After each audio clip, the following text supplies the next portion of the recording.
Hey, homeschool mamas, we are heading to the beach. We are taking a hint from the seasonal shift that clearly it is summer in our part of the world. 7:30 in the morning, I am journaling on the patio and getting sunburned. It's going to be 35 degrees Celsius today. So where else are we going to go? We're going to head to the beach. I reposted a little bit about how to incorporate play into your homeschool day. And as I have told you, I have confessed many times, there is no question. It took me years to figure out that I need to play in my homeschool days. This is not my default. My default is to get serious, to do a type A homeschool education that rivals Susan Wise Bauer's well-trained mind, which I did attempt for many years, but it is too hot to hang at home. So we're going to go head to the beach. And today I wanted to chat with you a little bit about how to tackle overwhelm in your homeschool. So you know I've got a Grappling with Overwhelm checklist. You can find that in the link in my bio. Definitely one of the most popular downloads that I have for a reason. Because when I did a poll last weekend, little tea with me, 100% of you declared that you have experienced overwhelm in your homeschools this year. Well, of course, we have all experienced overwhelm in some form this year, but in our homeschools, that is really easy to do. Of course, we all have very different reasons for having homeschool overwhelm. There's no question. We all are experiencing life in different ways. We are having, right now we're experiencing kids in different ways, different stages of our homeschool. But I'm going to tell you some of the biggest reasons that you might feel overwhelmed and things that you can do about it. First and foremost, boundary issues. What you think is important as a boundary, what I think is important, might not be the same thing, but guaranteed if you have challenges or boundary issues in any of your relationships at all, you will have boundary issues in your homeschool. So the first thing you need to do is an assessment to say, do I really feel comfortable in the context of relationship that I have in all your relationships? Are you instilling boundaries? Delete activities. To this day, I am learning that we do not have to schedule as many activities as I originally expected. There are so many things that we could do. It does not mean that we have to do them all. If by the end of the 18 years that your children are in your home and they didn't get to experience all the things you could do in your neighborhood, it's okay. If they decide that they want to do it later, that's all good. But a source of overwhelm, unquestionably, is us expecting to put way too much on our schedule and actually follow it all. Are you making quiet time alone for yourself? When you have younger kids, that is really tricky to do, and I do feel for you. I know that is true. It can be such a challenge to have an older homeschool mom tell you you should have quiet time, but you should have quiet time, no matter how you instill it. If that means that you're going to sit with your kids in the afternoon and you're going to have a quiet time together, or you're maybe going to put them on their beds for an hour, 10 minutes, depends on your child. I've had both that could handle either. You want to sit them down with a game that maybe they only pull out in quiet time, and you can enjoy that quiet with them, alongside them in the same room, or if you can do it, in a different room. You could put an alarm clock in their room so that they know that that's the time that they can come out. Get them practice in having quiet time, because when you have quiet time, you get perspective. You get a breather. Find an all about you thing that has nothing to do with homeschooling. There is a way to tackle overwhelm. Accept the fact that you're a separate human being and that you have separate needs, you have separate interests, and you're just separate. Your kids are going to grow up, they really are, and they're going to leave your home, and then you're going to have to find out what you're going to do for the rest of your life. So why don't you spend a little time now exploring who you are? And when you do that, you're really just refueling yourself. You're actually giving yourself energy so that you can hang out with your kids. So value quiet time together and alone. Sometimes you need quiet time alone. And if you have a partner, then sometimes you just have to say, here's the keys.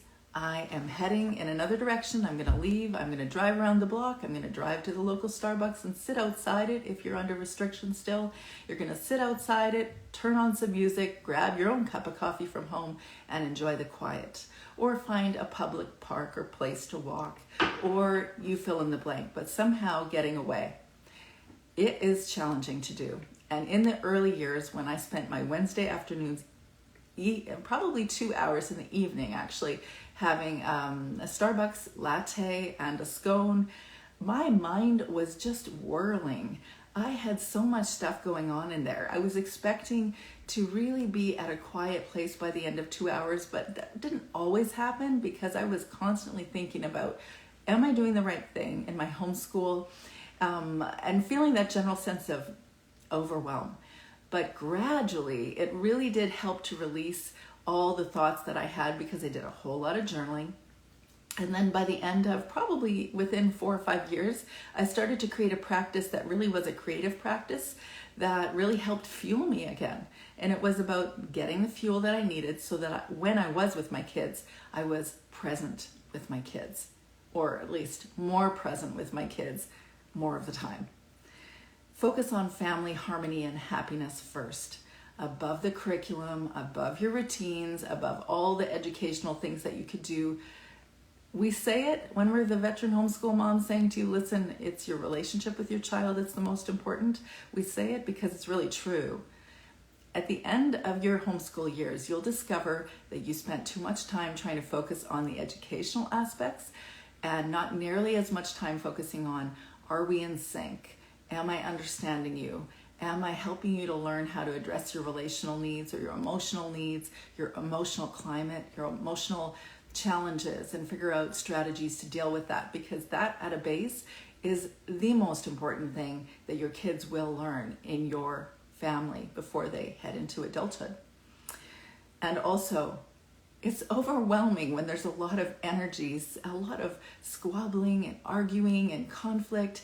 And yes, it's totally normal, and no, you will never delete this, but that energy is expended.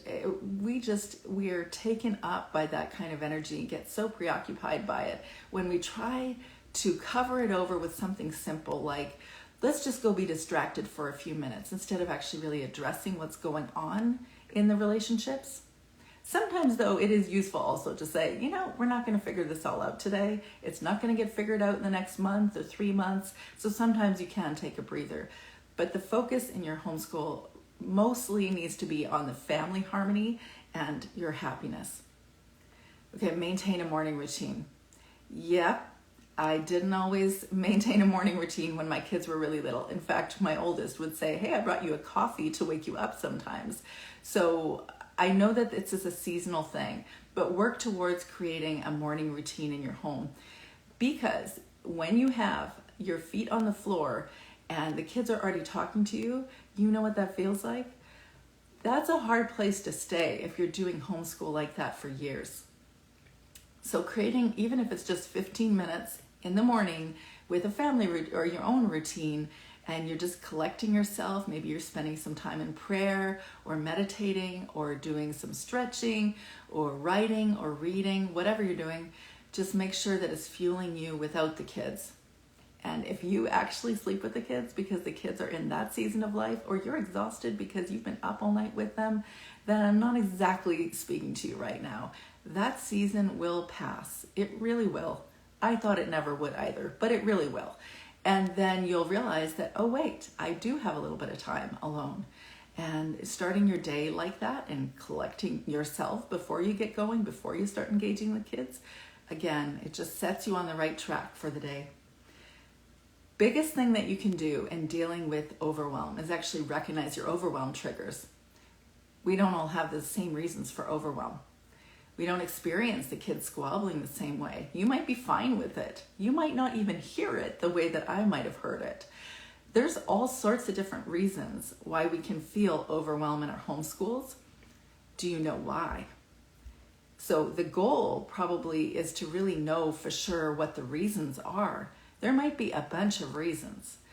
What you can do is schedule into your phone an alarm that tells you to stop, take a breather, and to consider, what am I feeling right now? If you know that on routine that probably by 11 on a Monday morning you feel overwhelmed, then schedule your alarm at 11 o'clock in the morning on a Monday. Or if it's arsenic hour around dinner time and you're feeling overwhelmed on fairly regular, then that's when you want to schedule your alarm. So your goal is to actually sit with your feelings, stop for just 30 seconds or as long as you can, take a couple deep breaths and ask yourself, okay, what am I feeling? What's going on? What are my thoughts behind my feelings? When you start to do that, even just by acknowledging what you're really thinking or what you're really feeling, you'll come to have greater understanding of yourself, and you'll also start to really feel the intensity of that energy begin to dissipate. And if it doesn't naturally dissipate just by acknowledging it, you can actually seek out help for that specific issue. Sometimes we need to reframe those challenges and say, there they are, fighting again. I don't like handling that kind of energy or that kind of intensity. Fair enough. From one homeschool mom to another, I get it. And also, what are you going to do about it? Because they are indeed going to do this to infinity and beyond, or at least they're going to do this until they leave your home. So how do you tackle that? How do you not become enmeshed with their negative energy? How do you become proactive and try to teach them the right way to approach each other? How do you unravel what's going on with them and engage their emotions? How do you give them the practical tools so that they can begin to do the thing they need to do so they can figure out their own conflict with each other? Now, that's just one example of so many reasons that we can be overwhelmed. But when we really get familiar with why we feel overwhelmed, then we can actually start to do something about it. And of course, I'm going to encourage you to practice meditation. I know that yoga and meditation have such just a negative, some people perceive it as a negative thing, but there's something about just sitting and being quiet that really does help to unravel things. When you get into the practice of doing it on the regular, you'll understand why it has a benefit for your life. Kind of like eating your vegetables. Don't do all the things. If anybody hasn't told you this yet, as a homeschool mom, you do not need to do all the things. Yes, you will want to. Yes, you will tell yourself, but if I don't, will I be disadvantaging my child? No, you won't. They will discover the things that they need to discover and learn and get new opportunities for mixing with different kids or learning different skills. They will get all of that in due time. And in the meantime, their biggest benefit would be to have a mom who actually is present with them, who actually can really be with their energy right now and to listen to their stories and to be true feedback for them in the moment. You can't do that when you're constantly doing things. In fact, the other thing I would say is there's a myth in multitasking that it actually is really effective. Research bears that out. I definitely talk about that in my book, Homeschool Mama Self-Care. Myth of multitasking, but the reality is we're pretty good at it as homeschool moms. And we will always be good at it because we have many reasons to practice it. But I would suggest to you that yes, you will practice multitasking if you have more than one child, for sure.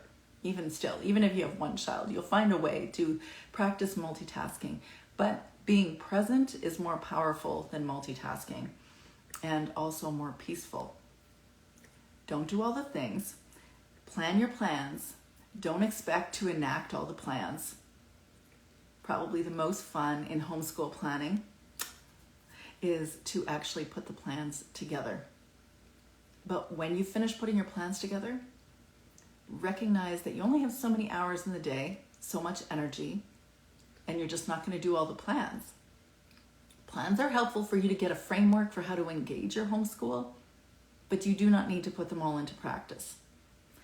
I have a book of plans that I've kept for years, and I'm still working on those plans from the very early days. In fact, I've got an entire book room or a library of books that really could be a public library. And I have so many books and I haven't even used them all. Next week, I'm going to do a declutter challenge and definitely declutter my homeschool room. So plan your plans, but don't expect to enact all the plans. If anything, we have to learn to be flexible, which, I don't know about you, homeschool moms are often asked or often told that the general public doesn't feel comfortable being a homeschooler because they're not patient enough. And I giggle. Yeah, me neither. I'm not patient enough. But I'm also not really flexible. And I know there's some moms out there that are pretty flexible, and you are very blessed for that as a homeschool parent. But I'm not also flexible. When I'm doing something, I want to do it until I'm done. And the same thing with the kids. I want to know that when I'm doing something with each one of them, I want to focus on it until I'm done. And I don't want to be interrupted. You can see how that would be effective in a homeschool, because as a homeschool mom, we're always interrupted. But we need to build in that flexibility muscle and keep practicing it, because flexibility is definitely required. And speaking of my library at home, buy less books.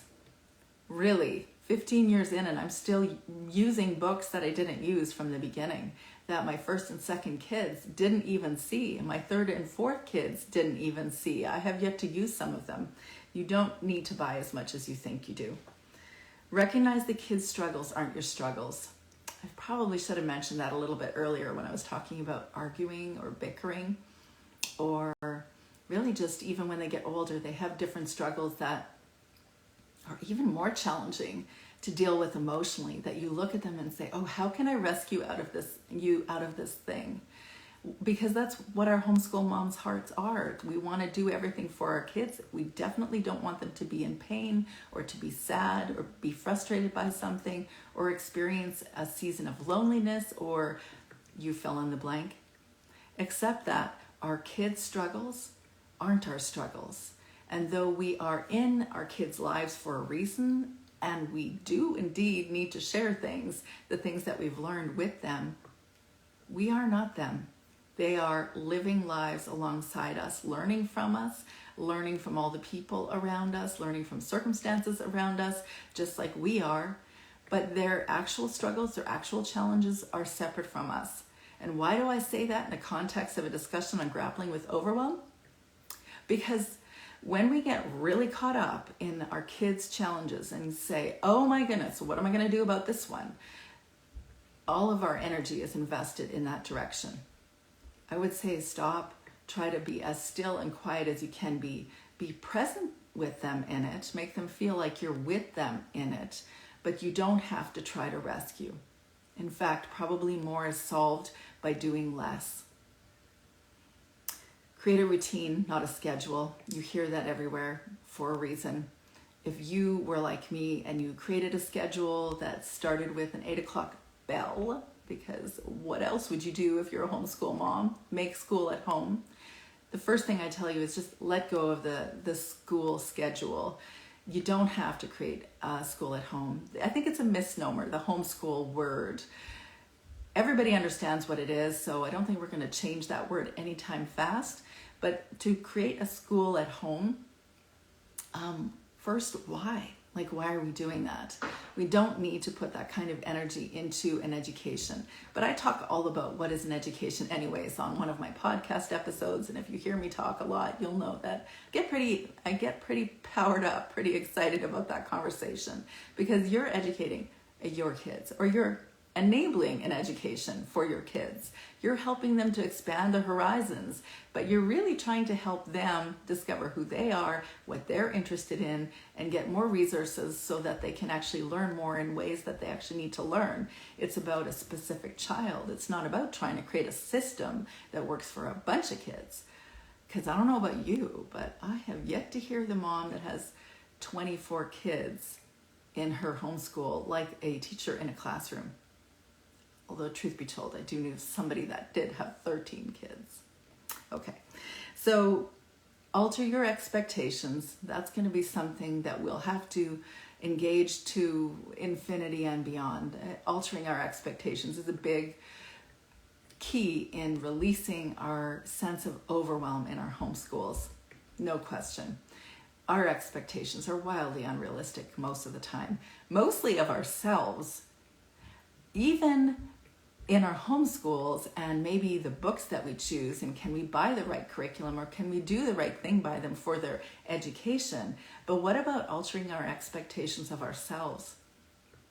You, mama, are going to get frustrated with your kids. You are going to react in ways that you don't want to and would not want to write in a book. You would not want to declare it on Instagram that you lost your stuff with your kids. But from one homeschool mom to another, you are going to. And it's okay. You're growing and learning too. And when you shame yourself, you're less likely to learn what you need to learn, so that you do that less. So give yourself grace. Alter your expectations of yourself too.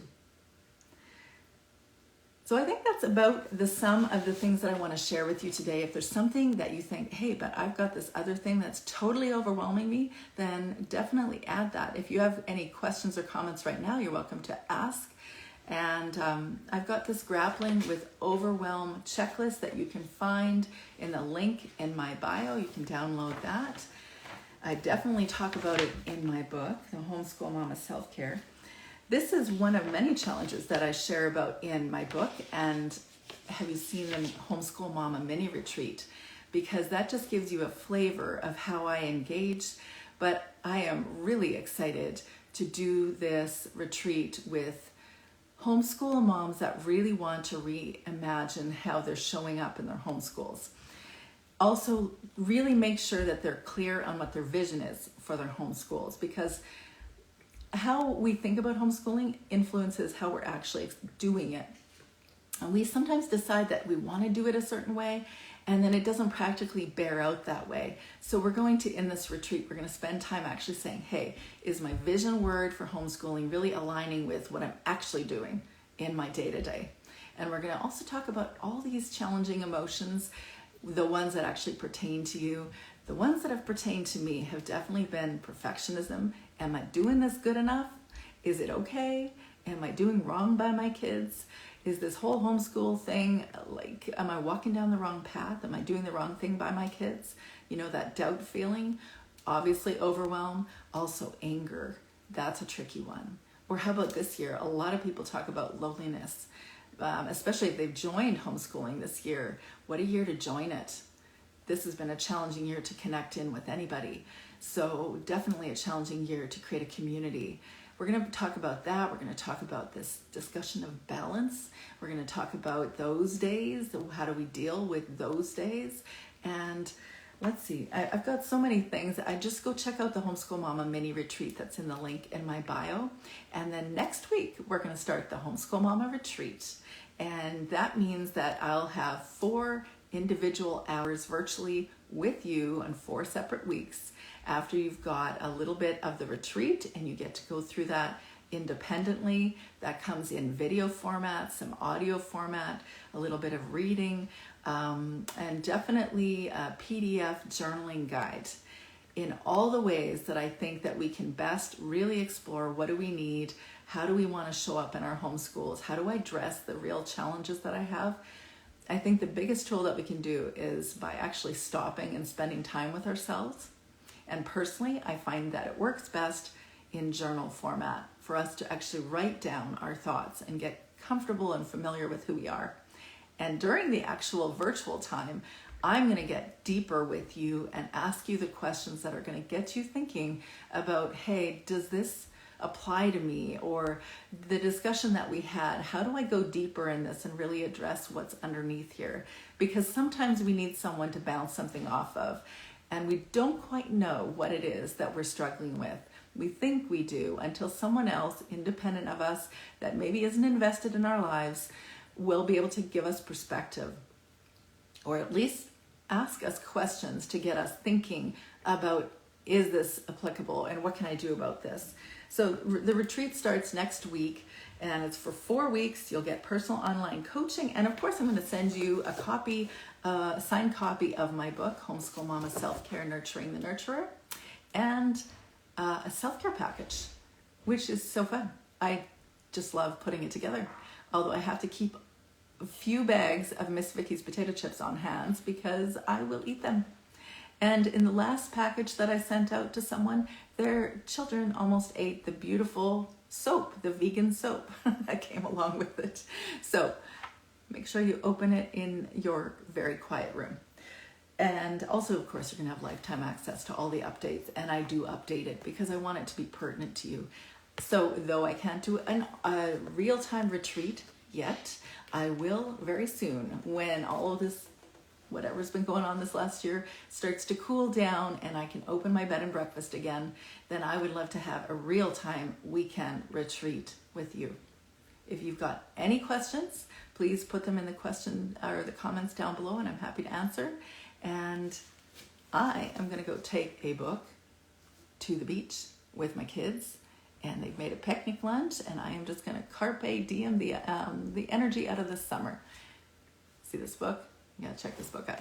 Okay, so you guys have a really good day, and we'll talk to you soon.